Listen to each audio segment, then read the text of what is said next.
स्वागत है आप सभी का आपके अपने YouTube channel Vinod Hindi point में। एस्टेट प्रथम पेपर की परीक्षा 24 मई से प्रारंभ हो रही है। परीक्षा के लिए बहुत कम समय बचा है। ऐसी स्थिति में आपको ज़्यादा से ज़्यादा प्रैक्टिस करना है। तो चलिए शुरू करते हैं आज का नया अभ्यास पेपर। पहला प्रश्न है, सामसिक पदों के घटकों को अलग करने की रीति को क्या कहते हैं? समास, विग्रह, निग्रह, विच्छेद। प्रत्येक प्रश्न के लिए 5 सेकंड का समय मिल रहा है। आप अपने अनुसार अपने उत्तर का चयन करें और वीडियो के अंत में बताएं कि इन प्रश्नों में से आपके कितने प्रश्न सही हुए। तो इस प्रश्न का उत्तर हो जाएगा विग्रह। सामसिक पदों के घटकों को अलग करने की रीति को विग्रह कहते हैं। कौन सा अनुभाव नहीं है? भय, सात्विक, वाचिक, कायिक। अनुभाव कौन सा नहीं है ये आपको बताना है। अनुभाव की संख्या 4 है, तो इसमें 3 है, 1 नहीं है। भय यह अनुभाव नहीं है। वाचिक, सात्विक, कायिक और आहार्य ये 4 अनुभाव होते हैं। भय अनुभाव नहीं है। संधि विच्छेद आपको बताना है। मदोन्मत्त का संधि विच्छेद क्या होगा? 4 विकल्प दिए गए हैं, आप चारों विकल्प में से अपने सही विकल्प का चयन करें। मदोन्मत्त। तो इस प्रश्न का सही उत्तर हो जाएगा सी, मद जमा उन्मत्त। मदोन्मत्त में जो है गुण संधि है। किस शब्द में विसर्ग संधि है? हिमालय, उल्लास, अहंकार, दुष्कर। विसर्ग संधि किसमें है?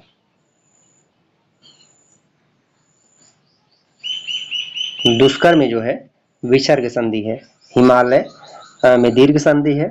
उल्लास में उत जमालास व्यंजन संधि। अहंकार अहम जमाकार, इसमें भी व्यंजन संधि है। विसर्ग संधि का उदाहरण कौन सा है? तदनुकूल, मनोरथ, आज्ञानुसार, तथास्तु। विसर्ग संधि का उदाहरण कौन सा है ये बताना है। मनोरथ जो है यह विसर्ग संधि का उदाहरण है। इसका जो संधि विच्छेद होगा मन जमा रथ, ये इसका संधि विच्छेद होगा। अगला प्रश्न है, पिपजाल का सही संधि विच्छेद क्या होगा? 4 विकल्प दिए गए हैं, आप अपने अनुसार सही उत्तर का चयन करें। पिपजाल,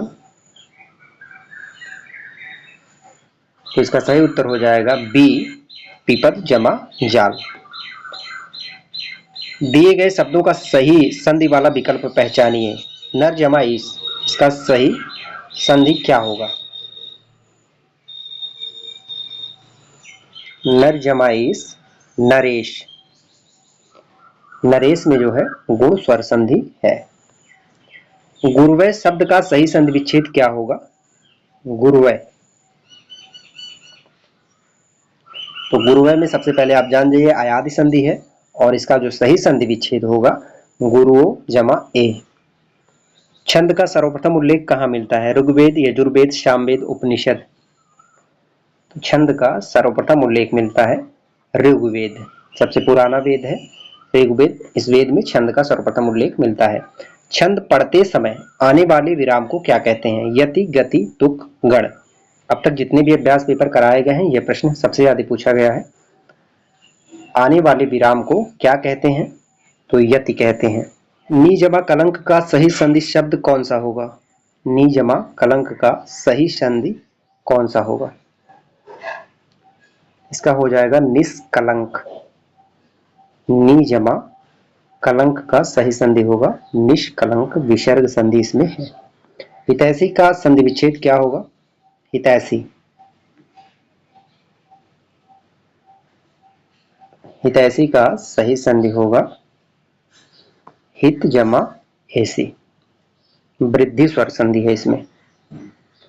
रीति जमा अनुसार के शेष संधि के बाद शब्द बनेगा। रीति जमा अनुसार का सही संधि क्या बनेगा?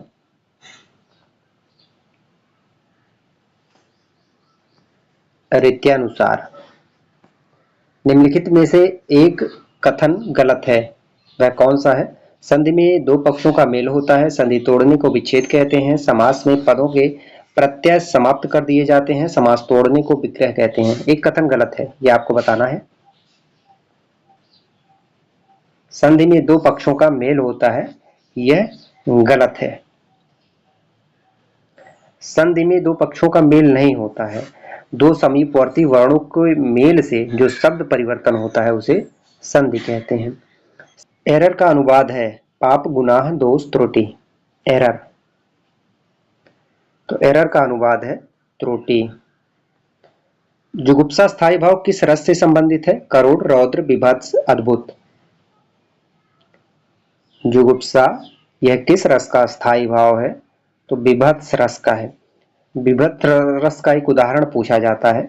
सिर पर बैठ्यो काग, आंख दो खात निकारत, खींचत जीवहि स्यार अतहि आनंद उर्धारत।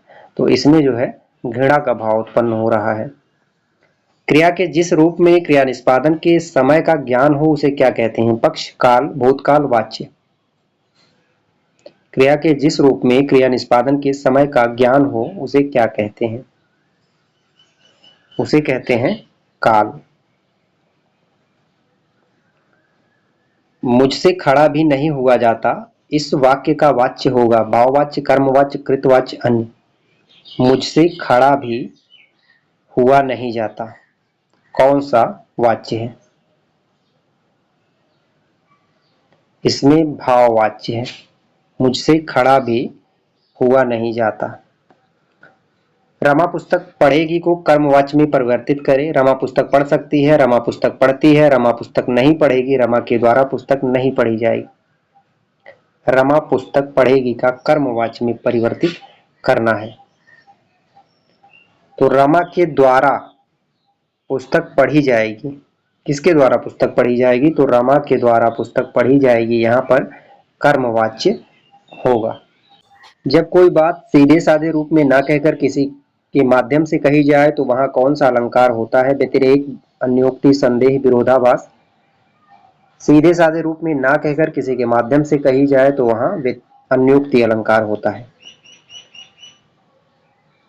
कोई ऐसी अद्भुत बेला ना रो सका ना बिहस सका, दोहे में कौन सा अलंकार है? कोई ऐसी अद्भुत बेला ना रो सका ना बिहस सका। विरोधाभास, अनुप्रास, विप्सा, उपमा। तो इसमें हो जाएगा विरोधाभास।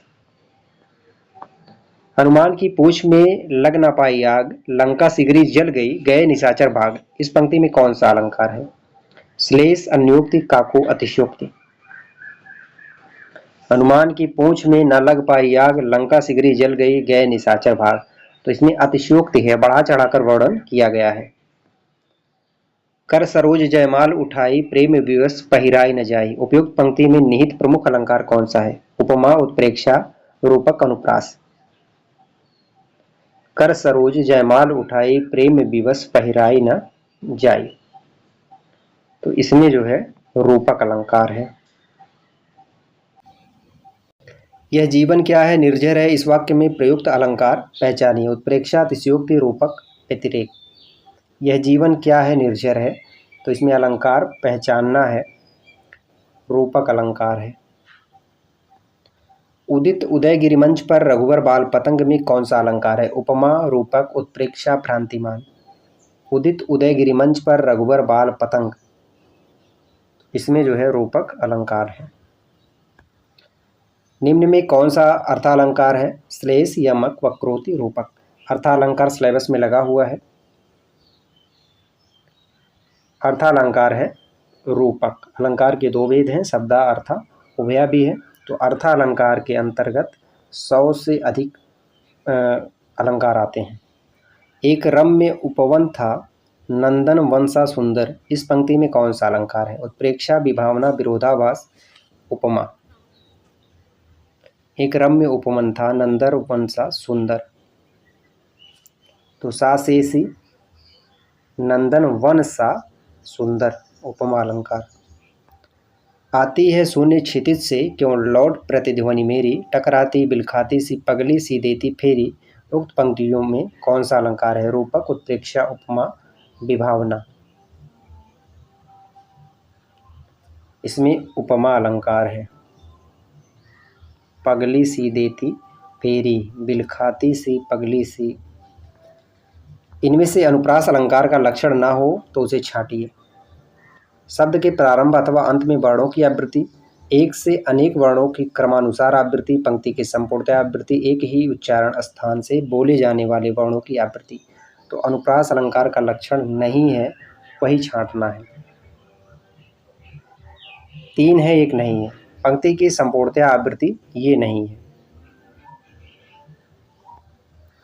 जहाँ शब्दों के अर्थ से चमत्कार स्पष्ट हो वहाँ माना जाता है कौन सा अलंकार? शब्दों के अर्थ से अलंकार स्पष्ट हो वहाँ कौन सा अलंकार माना जाता है?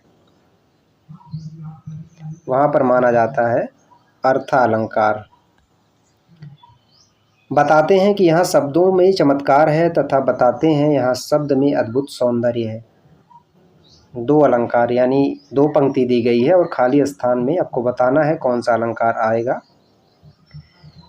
एक पंक्ति में कहा गया है शब्दों में चमत्कार है और दूसरे में यहाँ अर्थ में अद्भुत सौंदर्य है। विकल्प में है यमक शब्दालंकार, रूपक, उपमा शब्दालंकार, अर्थालंकार, अनुप्रास और श्लेष। तो इसमें हो जाएगा शब्दालंकार और अर्थालंकार। यहाँ पर आएगा पहले में शब्दालंकार, दूसरे में आएगा अर्थालंकार।